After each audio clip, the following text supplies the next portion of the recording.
ធ្វើបនផ្កានឹងគេចាប់ផ្ដើមធ្វើតាំងតែពីគេធ្វើមកហ្នឹងឯងសម័យកាលនោះឯងប្រទេសរពនាមបទុមគង់នៅទីក្រុងប្រទេសស្រីលង្កាយើងគិតថាពីសម័យដើមដំបូងគេយកផ្កាមែនតែនដោយអាត្មាសម្ដែងមិញអញ្ចឹងគេយកផ្កាឈូកផ្កាផលិតផ្កាចងស្បង់កាច់ហ្នឹងយកទៅថ្វាយព្រះមែនតែនប៉ុន្តែឥឡូវនេះវាคล้ายមកជាផ្កាហិរញ្ញវត្ថុគឺផ្កាប្រាក់ផ្កាលុយផ្កាហ្នឹងវាក្រោយសម័យព្រះអង្គព្រះនិព្វានទៅជាច្រើនរយឆ្នាំហើយសម័យនោះស្រាប់តែពរាជាមួយអង្គហ្នឹងអគ្គមហេសីនោះឈឺរកពេទ្យមើលមិនជាសោះ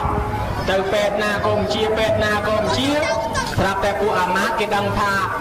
កាលមុនលោកនៅវត្តយើងហ្នឹងមានលោកមួយអង្គកើតជំងឺអញ្ចឹងឥឡូវលោកជាហើយនឹងជាលោកប្រើថ្នាំអីហើយអាមាត្យហ្នឹងមកសួរលោកទៅលោកក៏មិនឆ្លើយត្រង់ភ្លាមទេខ្លាចគេថាលោកនឹងអួតពីរឿងឯងចេះពេទ្យចេះថ្នាំអីអញ្ចឹងទៅឬក៏ថាប្រាប់គេដើម្បីចង់យកលៀបសក្ការៈអញ្ចឹងលោកបែរទៅធ្វើជាសួរគ្នាលោកបន្តទៀតលើពួកយ៉ាវងសោគ្នាយើងតែកាលលោកគ្រូអង្គនេះឈឺអញ្ចឹងគេប្រើថ្នាំអីហ៎លោកថាអូលោកម្ចាស់គេប្រើថ្នាំនេះមួយដាក់ដាំទឹកញ៉េចទៅឯនោះលឺអញ្ចឹងទៅគេស្ដាប់លឺ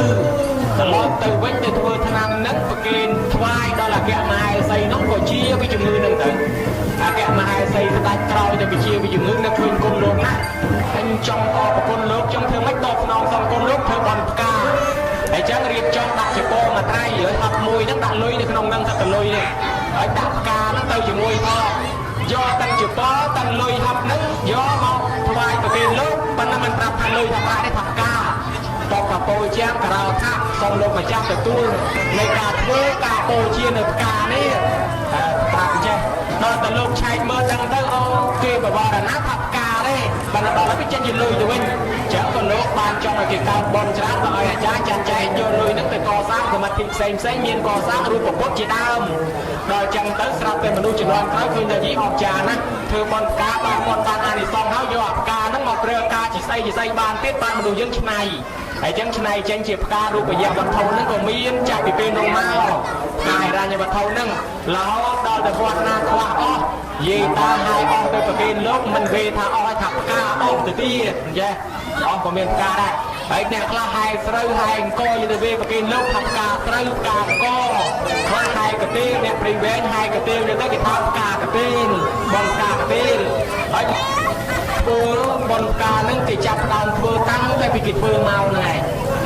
ងសម័យកាលនោះឯងប្រទេសរពនាមបទុមគង់នៅទីក្រុងប្រទេសស្រីលង្កាយើងគិតថាពីសម័យដើមដំបូងគេយកផ្កាមែនតែនដោយអាត្មាសម្ដែងមិញអញ្ចឹងគេយកផ្កាឈូកផ្កាផលិតផ្កាចងស្បង់កាច់ហ្នឹងយកទៅថ្វាយព្រះមែនតែនប៉ុន្តែឥឡូវនេះវាคล้ายមកជាផ្កាហិរញ្ញវត្ថុគឺផ្កាប្រាក់ផ្កាលុយផ្កាហ្នឹងវាក្រោយសម័យព្រះអង្គព្រះនិព្វានទៅជាច្រើនរយឆ្នាំហើយ